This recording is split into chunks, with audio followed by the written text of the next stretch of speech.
고등학교 과학 어떻게 한번 해볼까요? 자, 우리가 지난 시간엔 힘, 운동, 충돌 이런 걸 얘기했다면 오늘부터 얘기할 것은 에너지입니다. 에너지. 우리가 중학교 때 에너지, 초등학교 때도 에너지, 에너지라는 단어 되게 많이 들었는데요. 에너지, 옛날에 기억나는지 모르겠습니다. 1 할 수 있는 능력을 우리 에너지라고 얘기했고요. 1은 물체가 그 힘의 방향으로 이동해야 우리가 1을 한다고 얘기했었어요. 그래서 오늘은 1과 에너지의 관계 한번 알아보면서 여러 가지 또 힘들에 대해서 어떤 에너지를 갖게 되는지 얘기해 보려고 합니다. 자, 먼저 1과 운동 에너지 정리입니다. 물체에 작용한 알짜임이 한 일만큼 물체의 운동 에너지를 변환한다. 1을 해준 만큼 1을 할 수 있는 능력, 에너지를 변환한다. 중학교 때부터 반복되는 얘기네요. 자, 제가 검은색 글씨로 지금 공식을 써놨어요. 우리가 1이라고 하면은 힘의 방향으로 이동해야겠죠. 그리고 힘은 F는 ma. 그리고 이거를 쭉 나열하다 보면 일단은 제가 첫 줄에 써놓은 거는 등가속도 운동일 때를 적어놨습니다. AS 가속도 곱하기 변위라고 하는 것은 2분의 1 곱하기 나중 속도 제곱 빼기 처음 속도 제곱을 나타낼 수 있고, 그렇게 하다 보면 운동 에너지 이 K는 키네틱 에너지 운동 에너지인데요. 운동 에너지의 변화량이다. 근데 이거를 사실 다 그럼 등가속도 운동이 아니면 등가속도 직선 운동이 아니면 다 성립하지 않은가라고 할 것 같아서 여기서 좀 복잡하게 갖고 왔습니다. 가속도는 다시 말하자면 시간으로 속도를 나눠준 값이 되겠고요. 여기서 속도의 변화량과 변위의 방향을 그 위치를 바꿔줄게요. 그러면 시간분의 변위의 변화량, 속도가 되겠죠. mv 그 v의 변화량. 즉 mv라는 어떤 물리량이 뭔지 모르겠지만 있고, 그 밑에 넓이가 이 전체 1의 양이 될 거예요. 그랬을 때 계산하면 2분의 1 mv 제곱. 역시 운동 에너지의 변화량이 되네요. 자, 그렇기 때문에 거리에 따른 힘의 그래프가 있다라고 하면은 그 밑에 넓이가 1이 되겠습니다. 자, 근데 우리가 이제 배웠던 것들, 운동 에너지는 역학적 에너지에 해당했었습니다. 마찰이나 공기 저항이 없을 때 역학적 에너지, 위치 에너지까지 포함한 역학적 에너지는 변하지 않고 항상 일정하게 보존된다. 그래서 우리가 중학교 때 배웠던 거는 중력에 의한 위치 에너지였죠. 중력에 의한 위치 에너지, 중력에 의한 힘, 중력에 대한 1의 양으로 계산할 수 있기 때문에 mg, 중력 mg, 여기서 g는 중력 가속도 상수 mg 곱하기 이동거리 h로서 우리가 위치 에너지 구할 수 있어요 라는 얘기했던 거 기억이 나실지 모르겠습니다.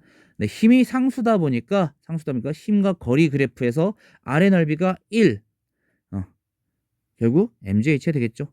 그래서 맨 가장 높은 데서는 위치 에너지밖에 없었다면 떨어지면서 위치 에너지가 감소한 만큼 운동 에너지로 바뀌었어요. 자, 우리가 좀 더 알아볼 것은 탄성력이라고 하는 힘인데요. 탄성력, 평형 위치로 되돌아가려는 힘입니다. 기억나는지 모르겠어요. 우리 친구들 중학교 때 용수철 갖고 탄성력, 용수철 저울 이런 거 배웠던 거 기억나는지 모르겠습니다. 근데 이 탄성력, 변형된 거리, 얼마나 변형됐는가, 평형점에서 이동한 만큼의 거리와 비례했었거든요. 근데 다만 되돌아가려는 힘이기 때문에 저기 앞에 마이너스 부호가 있는 걸 한번 봐주시면 좋을 것 같아요.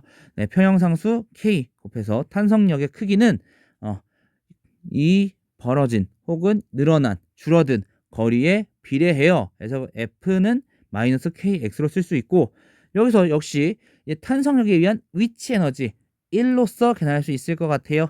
1. 역시 힘과 거리 그래프에서 지금 우리가 방향을 고려하지 않는다면 1차 함수로서 얘기할 수 있겠고, 1차 함수의 아래 넓이라는 것은 2분의 1 kx 제곱으로 우리가 구할 수 있겠네요. 그래서 평형점에서 가장 많이 멀어졌을 때는 탄성력에 의한 위치 에너지밖에 없어요. 하지만 이게 평형점에 돌아선 혹은 가장 최대로 줄어들었을 때는 계속 위치 에너지가 운동 에너지가 변하면서 평형이 일어나고 있습니다. 하지만 이런 역학적 에너지 보존, 마찰이나 저항이 있으면은 역학적 에너지는 보존되지 않아요. 즉 마찰력이나 공기 저항이 한 1만큼 역학적 에너지가 손실되게 됩니다. 하지만 이때도 이 손실되는 에너지가 평상 원래 있었던 에너지보다 더 많이 손실되느냐? 그러진 않습니다. 한 에너지가 다른 에너지로 될 때도 역시 에너지는 새로 생기거나 없어지지 않아요. 총량이 항상 일정하게 보존됩니다. 즉 만약에 마찰력이나 공기 저항도 1을 한다라고 하면은 뭐 용수철이 왔다 갔다 한다. 혹은 공기 저항 때문에 공이 튕겼다가 올라갔다가 하는데 그때 손실된 역학적 에너지만큼 열 에너지로 증가합니다. 열 에너지가 늘어나게 됩니다. 그 총량은 달라지지 않아요. 자, 오늘은 에너지에 대한 얘기 많이 했습니다.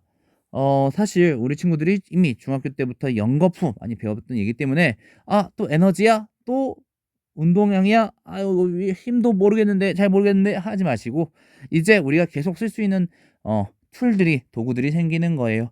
힘, 가속도 법칙, 가속도 공식 혹은 뭐 힘의 평형 가지고 우리가 이렇게 위치를 계산할 수 있겠고 변이를 계산할 수 있겠구나. 혹은 멈춰 있으니 어떤 힘과 어떤 힘이 평형이구나. 등속도 직선 운동하니 얘네도 또 힘의 평형이구나. 돌림힘의 평형이구나. 어떻게 되는구나 구할 수 있다면 운동량 충돌 일할 때는 우리가 이 시간까지 고려하지 않고도 운동량이 보존되니까 어떻게 되겠구나. 에너지 에너지가 보존되는가? 그럴 때는 이 총량과 이 총량이 같으니까 어떤 에너지가 어떤 에너지로 전환되면서 얘네가 운동하겠구나. 같은 느낌으로 우리 친구들이 계속 이 물리학에서 쓸 수 있는 도구들이 늘어나고 있습니다. 자, 다음 시간에는 에너지 또 한 번 얘기할 텐데요. 네, 지금 새로운 에너지가 생겨버렸죠. 열 에너지에 대한 얘기, 열에 대한 얘기를 다음 시간에 해보려고 합니다. 오늘도 고생하셨습니다. 이제 정말 물리 점점 내용들이 넓혀가는데요. 아직 쓸 수 있는 도구들이 점점 늘어나고 있는 거니까 우리 친구들 너무 부담을 갖지 마시고 다음 시간부터는 새로운 얘기, 새로운 얘기는 아니죠 아직 열에 대한 얘기를 좀 더 추가적으로 좀 색다른 얘기로 가볼까 합니다. 오늘 너무나 고생하셨습니다. 고등학교 과학 다음엔 어디부터 볼까요?